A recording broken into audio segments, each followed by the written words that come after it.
And before this video begins, I'd just like to give an extra special thank you to my Asbantium level patrons, Chris Douglas and Fallon Cortez. Thank you for supporting the channel. In the years before the internet became widespread and easily accessible, word of mouth and rumour reigned supreme. And nowhere was more infested with innocent misinformation than the school playground. Especially when it came to every kid's favourite game, Pokemon.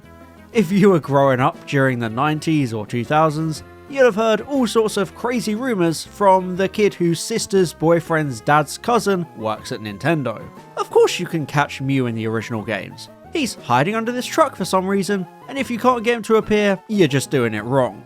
Did you know that if you bring both the Rainbow Wing and the Silver Wing to the Ilex Shrine, you can catch Celebi? My friend's brother did it, I swear on my life. Yeah, these kinds of rumours and myths used to be rampant amongst Pokemon fans. And half of them I'm convinced were just a product of older brothers trolling their naive and gullible younger siblings. I mean, at that age, you don't see what's exactly unrealistic about the idea of beating the Elite Four 100 times and then leaving your Game Boy sitting in direct sunlight for 7 days to evolve Pikachu into its secret evolution, Pika Blue. You just accept it and assume you're doing something wrong if it doesn't work. But amidst all these tall tales of Poke Gods and mashing A to better catch Pokemon, a habit I still haven't been able to kick by the way, stands one game that made these kinds of urban legends surprisingly real. I am, of course, talking about Pokemon Emerald. Pokemon Emerald is the last Pokemon game in a pre-globally connected ecosystem. Generation 4 brought with it things like the GTS allowing global trading, and the rise of easily accessible websites and increased digital literacy meant those kinds of playground rumours started dying out the moment you could just Google it. But during Gen 3, the games were still ripe for the picking with speculation and urban legends. I mean, Altering Cave is a location on clear display, yet it's completely empty. In reality, this is because they never managed to add in its event Pokemon, but when you're on the playground as a kid, there's nothing there because you just haven't figured out its secrets yet. As a child growing up with Emerald, I was swept up with these kinds of mysteries. My two biggest fixations being located in Moss Deep City. Surely, this white rock has to mean something. Maybe if you do the right sequence of specific actions, you can break it open and catch Jirachi. And why is this scientist always telling me about rocket launches? Surely when you reach 100, you can, I don't know, go to space and catch Deoxys. Of course, neither of these were real. Although in Omega Ruby and Alpha Sapphire, they definitely paid tribute to that latter rumour with the Delta episode. It's safe to say Ruby, Sapphire and Emerald have so many incredible urban legends. But what made them so much more believable was the even more ludicrous ones in the game that are actually real. When you reach Pacific Log Town and wander around, you'll find an old man staring wistfully out at the ocean and telling you he can't see Mirage Island today. The other man in the house tells you more, about how there's a strange island nearby that seems to appear and disappear at random. Naturally, this makes you check back every single day to see if anything has changed. Maybe it's there this time, but it never is. So obviously, you start to assume it doesn't exist at all, and it's all just flavor text, something to tease you.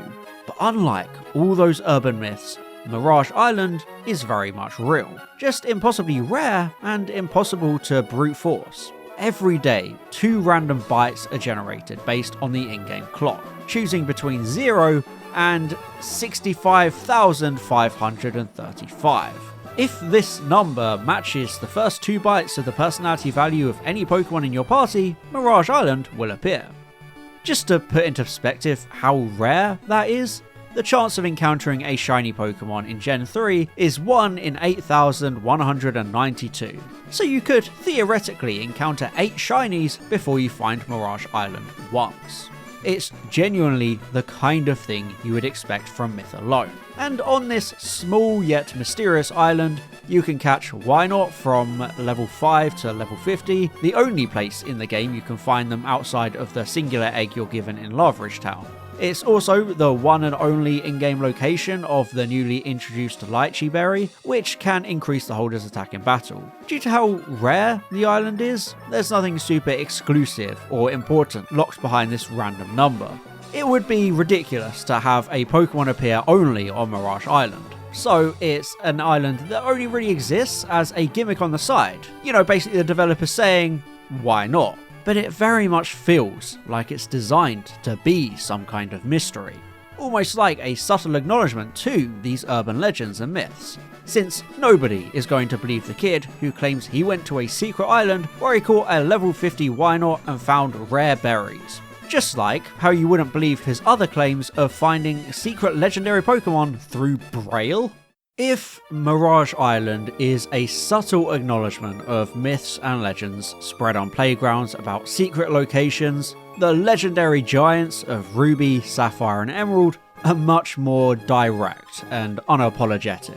When it comes to finding and catching legendaries, the process is usually pretty simple. Either the story itself or a character will guide you towards a location, usually a cave, where the legendary is just sitting there chilling and minding its own business.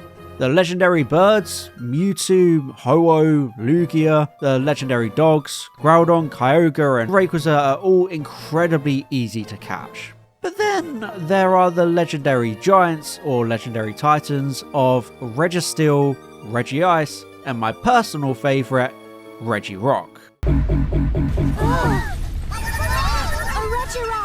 Even to this day, these three remain the hardest legendaries to find naturally within the base games. It's not that they have rare RNG rates, it's not that they're event Pokemon, it's not that you have to encounter them at a certain time of day or in certain weather. No, you have to complete the most specific and obscure puzzle in Pokemon history. Right from the beginning, you have to travel to Route 134, somewhere you'll probably never really naturally go anyway. Then you have to dive and find a message in Braille that translates to "go up here," specifically directly in front of said Braille, since anywhere else takes you back to Route 134. And once you've done that, congratulations, you've completed the only easy part of this puzzle. After you resurface, you find yourself in the sealed chamber, with 10 mounds of earth listing the letters of the alphabet, with a code on the door you have to crack. It's very much a pen and paper job. This then tells you to dig here, opening the door to the second chamber, where nothing happens. Yes, this is the most specific part of the puzzle. You have to enter this chamber with a Relicanth and Wailord at either end of your party, depending on which game it is. Yeah, that's right, Relicanth, one of the ugliest and, to a kid at least, dumbest Pokemon to have in your team. And Wailord, which evolves from Welmer at level 40, a huge grind to get. Thematically, these two Pokemon represent the core theme of Hoenn, the coexistence and symbiotic relationship of land and sea, but they're not Pokemon you're likely to have on hand when you encounter this location. Again, you have to solve a Braille code to find out what to do. And the subsequent earthquake opening the 3 tombs across the map isn't even the ending of the puzzle. To get Regirock, you have to walk 2 steps to the right, 2 steps down, and then use Strength. Or in Emerald, 2 to the left, 2 down, and use Rock Smash. With Regice, you have to wait a whole 2 minutes in front of the sign, or walk a counterclockwise lap around the cave. Lastly, Registeel needs you to go to the middle of the room and use Fly, or in Emerald, Flash. These are such specific random requirements to encounter the trio. There's no way of just accidentally stumbling upon them. The process to encounter and catch all 3 Regis is the exact kind of convoluted and seemingly incomprehensible puzzle from all those playground rumours. And I think that's wonderful. At first, it may seem completely random and weird for this process to be how we find these legendaries, but it actually makes perfect sense in universe. When you read the mounds in the sealed chamber, you uncover a story, ancient texts that tell us of an old civilization, and I quote, "In this cave we have lived. We owe all to the Pokemon. But we sealed the Pokemon away. We feared it. Those with courage, those with hope, open a door. An eternal Pokemon waits.